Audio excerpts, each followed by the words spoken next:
Credit card എടുക്കുന്നത് നല്ലതാണോ? ഏതാണ് ഇവിടുത്തെ നല്ല ക്രെഡിറ്റ് കാർഡ്? ഒരു ക്രെഡിറ്റ് കാർഡ് എടുത്തു കഴിഞ്ഞാലുള്ള അഡ്വാൻറ്റേജസ് എന്തൊക്കെയാണ്, ഡിസഡ്വാൻറ്റേജസ് എന്തൊക്കെയാണ്, ഇതൊക്കെ നമുക്ക് നോക്കിയാലോ. ക്രെഡിറ്റ് കാർഡ് എടുക്കാൻ ഒരുപാട് പേടിച്ചിരുന്ന ഒരാളാണ് ഞാൻ. കാരണം വേറൊന്നും കൊണ്ടല്ല, എനിക്ക് പൈസ അക്കൗണ്ടിൽ നിന്ന് പോകുമെന്നുള്ളൊരു പേടിയായിരുന്നു. പക്ഷെ എടുത്തു കഴിഞ്ഞപ്പോൾ ആ പേടി മൊത്തം മാറി. അത് മാത്രമല്ല, എനിക്ക് ഒരുപാട് യൂസ്ഫുൾ ആയിട്ടുണ്ട്. കാരണം എൻ്റെ സാലറിയൊക്കെ 3 തവണ കിട്ടാൻ വൈകിട്ടുണ്ട്.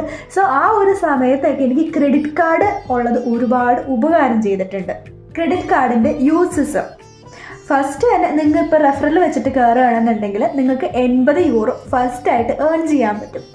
പിന്നെ ക്രെഡിറ്റ് കാർഡിന് എക്സ്ട്രാ ചാർജസ് ഒന്നും ഇവർ എടുക്കുന്നില്ല. എൻ്റെ അറിവിൽ എൻ്റെ കയ്യിൽ നിന്ന് ഇതുവരെ 10 പൈസ അവർ എടുത്തിട്ടില്ല. പിന്നെയെന്ന് പറഞ്ഞു കഴിഞ്ഞാൽ നമുക്ക് എന്തെങ്കിലും അത്യാവശ്യം വരുമ്പോൾ പെട്ടെന്ന് പൈസ നമുക്ക് ക്രെഡിറ്റ് കാർഡിൽ നിന്ന് വലിക്കാൻ പറ്റും. ഇപ്പം ഞാൻ പറഞ്ഞതല്ലേ, എൻ്റെ കേസിൽ സാലറി വൈകിയപ്പോൾ എനിക്ക് ക്രെഡിറ്റ് കാർഡ് യൂസ് ചെയ്തിട്ടുണ്ട്. അതുപോലെ തന്നെ വിസ എക്സ്റ്റൻഷനൊക്കെ വരുമ്പോൾ ഒരുപാട് സ്റ്റുഡൻസ് വിസ എക്സ്റ്റൻഷൻ്റെ സമയത്തൊക്കെ പൈസ ജസ്റ്റ് ഒന്ന് അക്കൗണ്ടിൽ കാണിച്ചാൽ മതിയാവും. ആ ഒരു സമയത്തൊക്കെ വിസ ഓഫീസറെ പറ്റിക്കാൻ വേണ്ടിയിട്ട് നമുക്ക് അക്കൗണ്ടിൽ ക്രെഡിറ്റ് കാർഡിൽ നിന്ന് വലിച്ചിട്ട് ഇങ്ങനെ കാണിക്കാൻ പറ്റും. സോ അങ്ങനെ ഒരു കേസിലൊക്കെ ഈ ക്രെഡിറ്റ് കാർഡ് ഒരുപാട് ഉപകാരം ചെയ്യും. പിന്നെ ഡിസ്അഡ്വാൻറ്റേജ് എന്ന് പറയുന്നത് 1.5 മാസമാണ് ക്രെഡിറ്റ് കാർഡിൽ നിന്ന് വലിക്കുന്ന പൈസ നമ്മുടെ കയ്യിൽ വെക്കാൻ പറ്റുന്നത്. ആ 1.5 മാസത്തിനുള്ളിൽ നമ്മൾ തിരിച്ചടച്ചില്ല എന്നുണ്ടെങ്കിൽ നല്ലൊരു ഇൻട്രസ്റ്റ് റേറ്റ് നമുക്ക് കിട്ടും.